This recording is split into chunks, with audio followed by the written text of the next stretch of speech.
Starp daudzajām autosporta sacensībām Eiropas tūres ietvaros Latvijā notika jaunās automašīnas Ford Fiesta R2 prezentācija. Vairāk kā 50 dažādu autosporta nozares cilvēki piedalījās M-Sport rīkotajā prezentācijā praktiskos rallija apstākļos Talsu novadā Mundigciemā. Šodien notiek jaunās Ford Fiesta rallija automašīnas prezentācija. Mums ir M-Sports, tā ir tā kompānija, kas būvē sporta mašīnas Fordam, atveduši atrādīt jaunu uzbūvēto Ford Fiesta R2. Tādās rallistu valodā, mēs saprotam, R2 ir tā klase, kas nomainīs šodien populāro N3, ar kuru brauc šodienas Spicas priekšpēdzīņu braucēju Latvijas rallijā. Jauno Fiesta R2 rallija automašīnu projektē un būvē pazīstamais Lielbritānijas uzņēmums M-Sport. Vienu no pirmajiem uzbūvētajiem modeļiem pilotē beļģis Matijas Būns. It's a completely new car for me. We were used to the Group N Fiesta. This is a Group A car, which means we have a sequential gearbox. The car is lighter. Much more the feeling of a real rally car, so I'm very impressed about it. Jaunā Ford Fiesta R2 rallija automašīna nomainīs ļoti veiksmīgo N3 grupas Fiesta ST modeli, kuras sporta detaļu komplekts tika pārdots 280 eksemplāros 27 pasaules valstīs. Jaunā mašīna tiks izmantota gan Fiesta sporta reģionālajos, gan starptautiskajos seriālos. Automašīna, tā, ko šeit šodien mēs rādām, tā ir pilnībā būvēta tajā pašā rūpnīcā, turpat ar tiem pašiem cilvēkiem, kas būvē VRC automašīnas Fordam. Un līdz ar to mūsu uzdevums bija mūsu sportistiem, komandām, būvētājiem, autobūvētājiem parādīt, kāds izskatās šāds automobilis, jo mūsu mērķis ir, ka šī automašīna kļūs par tādu kā monoklasi. Mūsu vēlme vispār izveidot monoklasi gan jaunajiem, gan hobija klases braucējiem, kas ar pilnīgi vienādu tehniku, salīdzinoši zemām izmaksām, var sacensties rallijā. Jo šodien tā problēma ir tāda, ka tā tehnika ir pārāk dažāda, un līdz ar to bieži nevar saprast, kas tad ir tā galvenā pievienotā vērtība uzvarai vai godāgotai vietai, vai viņa radusies ir dēļ mašīnas vai dēļ meistarības. Latvijā automašīna Fiesta R2 jau šodien var startēt Latvijas rallija čempionāta 2VD ieskaits grupā.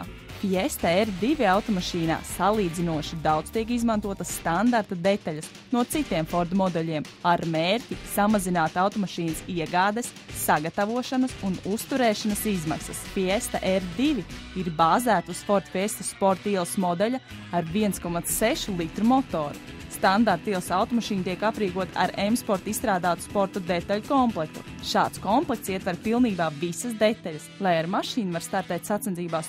Tas jaudas trūkums, kas veidojas salīdzinot ar šodienas Clio vai Hondam, viņi kompensē viss gan izsvarojums, gan visi minētie faktori, tur piekarē, amortizatori, ātrumkārba, tas dod milzīgu laiku.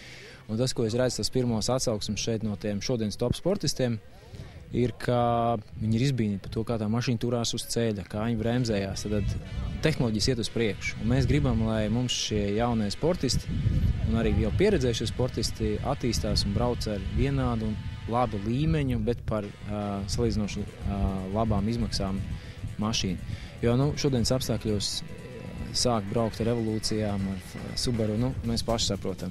Un Fords, tā ir lieliska platforma. M-Sport izstrādātais sacīkšu komplekts ietver motoru detaļas, lai palielinātu motoru jaudu un spēku. Tajā skaitā virzuļus, klaņus, sadales vārpstas, vārstu atsperes, aizdedzes sveces un eļļas kartera komplektu. Standarta ātrumkārba ir nomainīta ar 5-pakāpju sekvenciālo ātrumkārbu, kas aprīkot ar ierobežotas berzes diferenciāli. Vienlaicīgi automašīna ir aprīkot ar speciāli izstrādātiem Reiger firmas amortizatoriem un AP Racing sporta bremzēm. This car is better than the old ST. I've driven the Focus WRC as well, but you cannot compare these cars. This is made like for a cheap car. It's made for the trophy. So you cannot expect a very good car for the price it is. The kit is 20,000 euros, and I think if you see the result, it's not much money for this car. Braukt ar automašīnu, kur aprīkot ar sekvenciālo ātrumkārbu, ir katra autosportista sapnis. Šīs automašīnas attīstības pasākumi notiek Somijā, Zviedrijā, Austrijā, Itālijā, Portugālē, Anglijā un daudz viet citur. Tās ir starptautiskas iespējas šai mašīnai, un tas ir pats galvenais. Tas mērķis ir tāds, ka, ja tiks izveidots šāds čempionāts vai 2010. 11. gadā, šī čempionāta uzvarētājiem būs ļoti, vispār šiem dalībniekiem būs ļoti labas motivācijas sistēmas. Piemēram, tur būs balvu fonds katrās sacensībās, tur būs sezonas uzvarētājiem būs iespējas piedalīties VRC etapā vienā ar līdzīgu mašīnu pilnībā apmaksāt un tā tālāk. Ja? Tā kā šī motivācijas schēma būs pietiekoša, lai šodien sportisti un komandas domātu par to, kā viņi to var realizēt. Mērķis ir panākt, lai pēc iespējas vairāk vietējo braucēju startē ar vienādu un konkurētspējīgu tehniku.